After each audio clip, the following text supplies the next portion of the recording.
പ്രിയ കുട്ടികളെ, ഇന്ന് നമ്മൾ പഠിക്കാൻ പോകുന്നത് 5ാം ക്ലാസ്സിലെ ഹിന്ദി ഫസ്റ്റ് യൂണിറ്റിലെ പാർട്ട് 3 വീഡിയോ ആണ്. പില്ല എന്ന ഒരു കൊച്ചു കവിതയാണ് നമ്മൾ പഠിക്കുന്നത്. ധൂപ് ആ ഗയി എന്ന കവിത പഠിച്ചു. അതിനുശേഷം മനോഹരമായൊരു ചിത്രകഥയും പഠിച്ചു.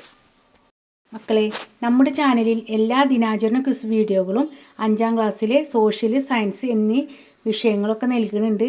എല്ലാവരും പോയി കാണണേ. നമുക്ക് പില്ല എന്ന കവിത നോക്കാം. പില്ല എന്നാൽ പട്ടിക്കുഞ്ഞ്. ഇത് എഴുതിയിട്ടുള്ളത് സഫ്തർ ഹാഷ്മി. ഇനി നമ്മൾ ആരുടെ പട്ടിക്കുഞ്ഞിനെ കുറിച്ചാണ് പഠിക്കുന്നത്? നമ്മൾ നേരത്തെ നോക്കിയില്ലേ, നീതുവിൻ്റെ പട്ടിക്കുഞ്ഞിനെ കുറിച്ചാണ്. ഇനി നമുക്ക് കവിതയിലേക്ക് പോയാലോ. നീതു കാത പില്ല ഏക്. നീതുവിനുണ്ടൊരു പട്ടിക്കുഞ്ഞ്. ബദൻ പെ ഉസ്കെ രുയെ അനേക്. ദേഹം നിറയെ രോമങ്ങൾ. ചോട്ടി ടാങ്കെ ലംബി പൂഞ്ച്. കാലുകൾ ചെറുത്, നീളൻ വാല്. ഊരി താടി കാലി മൂഞ്ച്. തവിട്ടു താടി കറുത്ത മീശ. മക്കി സേവ ലഡ്താദ. ഈച്ചകളോടത് പൊരുതിയിടും. ഗഡേ ഗഡേ ഗിർ പടുത്താദ. എഴുന്നേറ്റെന്നാൽ വീണിടും. ഫസ്റ്റ് ലൈന് നീതു കാത്ത പില്ല ഏക്ക്. പില്ല പട്ടിക്കുഞ്ഞ്. ഏക്ക് ഒന്ന്. പാക്ക് വള്ളിട്ടു. പി ല. ലാ ഒരു ലൈൻ ഇട്ടു അല്ലേ. ലാ രണ്ട് ല. ല ഇത് പുതിയൊരു അക്ഷരമാണ് അല്ലേ. ല ഏ. പില്ല ഏക്ക്. ബദൻ പെ ഉസ്കെ രുയെ അനേക്. പാക്ക് മുകളിൽ ഒരു വര നൽകിയപ്പോൾ പേ ആയി. കാക്ക് മുകളിൽ വര നൽകിയാൽ കെ അല്ലേ. അപ്പോൾ പേ രാൻ്റെ എങ്ങനെയാണ്? രാൻ്റെ നടുവിലായിട്ടാണ് ഊചിഹ്നം നൽകിയിട്ടുള്ളത് അല്ലേ. രു. ഇതിൽ പുതിയ വാക്കുകളില്ല. ബദൻപെ എന്ന് പറഞ്ഞാൽ ശരീരത്തിൽ. ഉസ്കെ എന്നാൽ അവൻ്റെ. രുയേം രോമങ്ങൾ, ഹെയർ.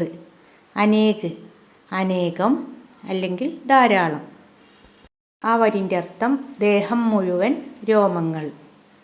ചോട്ടി ടാങ്കെ ലംബി പൂഞ്ച്. ചോട്ടി എന്നാൽ ചെറുത്. ടാങ്കെ കാലുകൾ. ലംബി നീളമുള്ള. പൂഞ്ച് വാൽ. ചെറിയ കാലുകളും നീളമുള്ള വാലുമാണ് ഈ പട്ടിക്കുഞ്ഞിന് ഉണ്ടായിരുന്നത്.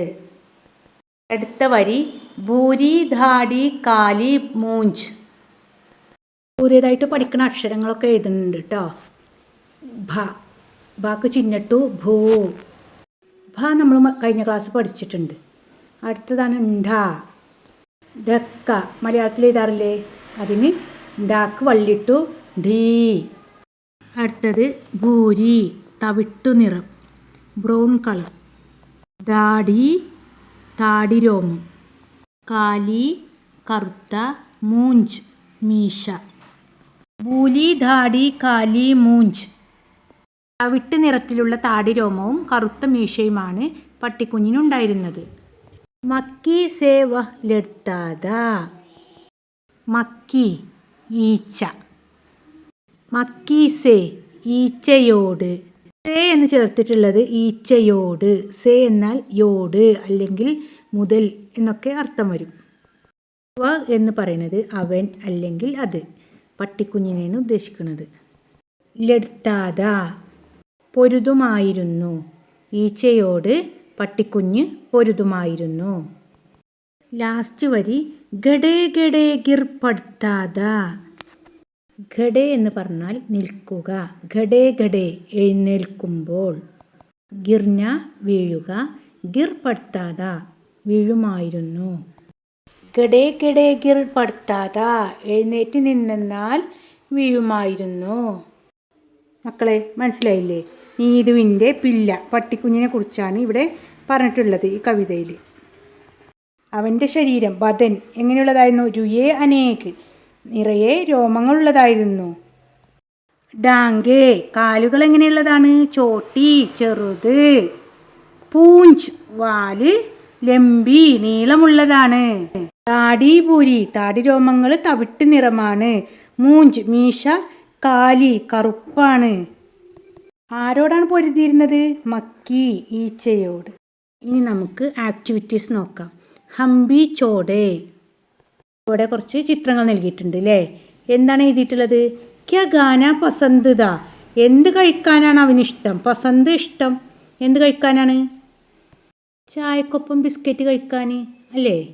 ക്യാ എന്നത് വാട്ട്, എന്ത് എന്ന ചോദ്യമാണ്. അത് ഒഴിവാക്കിയിട്ട് അവിടെ ബിസ്ക്കറ്റ്, ഗാന, പസന്ത് ദാ എന്ന് ചേർക്കുക. നെക്സ്റ്റ്, കിസ്കെ നീച്ചെ സോത്താത. എന്തിൻ്റെ ചുവട്ടിൽ കിടന്നുറങ്ങാനാണ് അവനിഷ്ടം? കിസ്കെ എന്നാൽ എന്തിൻ്റെ, ആരുടെ എന്നൊക്കെ അർത്ഥം വരും. കിസ്കെ ഒഴിവാക്കിയിട്ട് ആൻസർ അവിടെ ചേർത്ത് നീച്ചെ സോത്താത, പങ്കേക്കെ നീച്ചെ സോത്താത എന്ന് ചേർക്കാം. ഫാനിൻ്റെ താഴെ കിടന്നുറങ്ങാനാണ് അവനിഷ്ടം.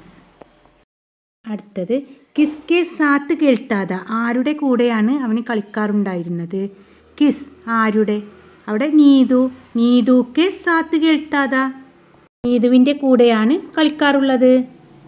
അടുത്ത ആക്ടിവിറ്റി, ഇൻകി മദദ് സെ കവിതാമേ പങ്ക്തിയാം ജോഡേ. ഇൻകി ഇവയുടെ, മദദ് സഹായം, ഇവയുടെ സഹായത്തോടെ കവിതയിൽ പങ്ക്തിയാം വരികൾ ജോഡേ ചേർക്കാൻ എന്ന ഈ ആൻസറിൻ്റെ സഹായത്തോടെ താഴെ കവിതയിൽ വരികൾ ചേർത്ത് എഴുതാനാണ് പറഞ്ഞിട്ടുള്ളത്. എഴുതി നോക്കൂ. ബിസ്ക്കറ്റ് ഗാന പസന്ത് ദാ, പങ്കേക്കെ നീച്ചെ സോത്താത, നീതുക്കെ സാത്ത് കേൾത്താത. ഒന്നും കൂടെ എഴുതി ചേർക്കണം. കിതാബ് പഠിത്താത. നിങ്ങൾക്ക് ഇഷ്ടമുള്ള എഴുതി ചേർക്കാം. നീതു പുറത്ത് പോകുന്നത് അവനിഷ്ടമുണ്ടായിരുന്നില്ല. അവരൊന്നിച്ചിരിക്കുമ്പോൾ വളരെ അധികം സന്തോഷം ഉണ്ടായിരുന്നു. ബഹുത്ത് ഖുഷിയായിരുന്നു അല്ലേ. ഏതെങ്കിലും എഴുതി ചേർക്കാം. പരിചിത ശബ്ദം പർ ഗോള ലഗായേ. പരിചയമുള്ള വാക്കുകൾക്ക് ഗോള വൃത്തം വരക്കുക. നമുക്ക് തന്നിട്ടുള്ളത് വായിച്ചു നോക്കാം. പരിചയമുള്ള വാക്കുകൾക്ക് വട്ടം വരക്കാനാണ് പറഞ്ഞിട്ടുള്ളത്. രാത്രിക സമയത. രാത്രി സമയമായിരുന്നു. നീതുക്കെ ഹാത്ത് മേ കിതാബ് ദി. നീതുവിൻ്റെ കയ്യിൽ പുസ്തകമുണ്ടായിരുന്നു. നീതു ഗർക്കെ ബാഹർ ദി. നീതു വീടിൻ്റെ പുറത്തായിരുന്നു. ഗർ എന്നാൽ വീട്, ബാഹർ പുറത്ത്, ദി ആകുന്നു. നീതു വീടിൻ്റെ പുറത്തായിരുന്നു. അമ്മ ചായ് ലേക്കർ ആയി. അമ്മ ചായ കൊണ്ടുവന്നു. ആയി വന്നു. നീതു ഖുഷ് ഹുയി. നീതുവിന് സന്തോഷമായി. ഖുഷ് സന്തോഷം. നിങ്ങൾക്ക് പരിചയമുള്ള വാക്കുകൾ ഏതൊക്കെയാണ്? രാത്രി, കിതാബ് പുസ്തകം, നീതു ബാഹർ പുറത്ത്, ചായ, ഖുഷി സന്തോഷം. ഇവയൊക്കെയാണ് അല്ലേ. വേറെ ഉണ്ടോ? ഗർ, അമ്മ, ഹാത്ത്, ലേക്കർ ഒന്നും നമ്മൾ പഠിച്ചിട്ടില്ല. നെക്സ്റ്റ്, പരിചിത ശബ്ദ ലിഖേ. വാക്കുകൾ താഴോട്ട് എഴുതുക. രാത്ത്, നീതു, കിതാബ്, ബാഹർ, ചായ്, ഖുഷ്. മക്കളെ, ഈ ആക്ടിവിറ്റി മനസ്സിലായല്ലോ. ഇനി അടുത്ത പേജ് നോക്കാം. പില്ലിൻ്റെ കുറച്ച് ചിത്രങ്ങൾ നൽകിയിട്ടുണ്ട് അല്ലേ. പില്ല് ഉറങ്ങുകയാണ്, ഭക്ഷണം കഴിക്കുകയാണ്, കളിക്കുകയാണ്. ഇത് ചേർത്ത് എഴുതാനാണ് പറയുന്നത്. ഫസ്റ്റ് പിക്ചറിൽ പില്ല ഉറങ്ങുകയാണ് അല്ലേ. ഉറങ്ങണീന് സോത്താഹേ എന്ന് പറയും. പില്ല സോത്താഹേ. രണ്ടാമത്തെ ചിത്രത്തിൽ പില്ല ഭക്ഷണം കഴിക്കുകയാണ്. കഴിക്കണീന് എന്താ പറയുക? പില്ല ഗാത്താഹേ. അടുത്ത ചിത്രത്തിൽ പില്ല കളിക്കുകയാണ്. പില്ല ഗേൽത്താഹേ. അടുത്ത ചിത്രത്തിൽ നോക്കൂ. ചിത്ര ദേക്കേം ലിഖേം. ചിത്രം നോക്കി എഴുതാനാണ് പറയുന്നത്. പില്ല ഡേഷ് ഹേ. പില്ല എന്താ ചെയ്യണത്? അതവിടെ എഴുതി ചേർക്കണം. ബ്രാക്കറ്റിൽ കുറച്ച് വാക്കുകൾ തന്നിട്ടുണ്ട്. ഗേൽത്ത, ഗാത്ത, സോത്ത. പില്ല എന്താ ചെയ്യണത്? ഭക്ഷണം കഴിക്കുകയാണ്. ഭക്ഷണം കഴിക്കണേന് എന്താ പറയുക? ഗാത്ത എന്നാണ് പറയുക. കുട്ടികളെ, ഇതോടെ നമ്മുടെ ഫസ്റ്റ് യൂണിറ്റ് കഴിഞ്ഞിട്ടുണ്ട്. ഇനി മക്കൾ ചെയ്യേണ്ടത് അക്ഷരങ്ങളും ചിഹ്നങ്ങളും ഒക്കെ എഴുതിയെടുത്ത് പഠിക്കണം. അതിനോടൊപ്പം അതിൻ്റെ കൂടെ തന്നെ അർത്ഥങ്ങളും പഠിക്കണം. ഇനി എന്തെങ്കിലും ആവശ്യമുണ്ടെങ്കിൽ കമൻറ്റ് ബോക്സിൽ അറിയിക്കണേ. നിങ്ങളെല്ലാവരും സബ്സ്ക്രൈബ് ചെയ്യാനും ഷെയർ ചെയ്യാനും ലൈക്ക് ചെയ്യാനും മറക്കരുത്.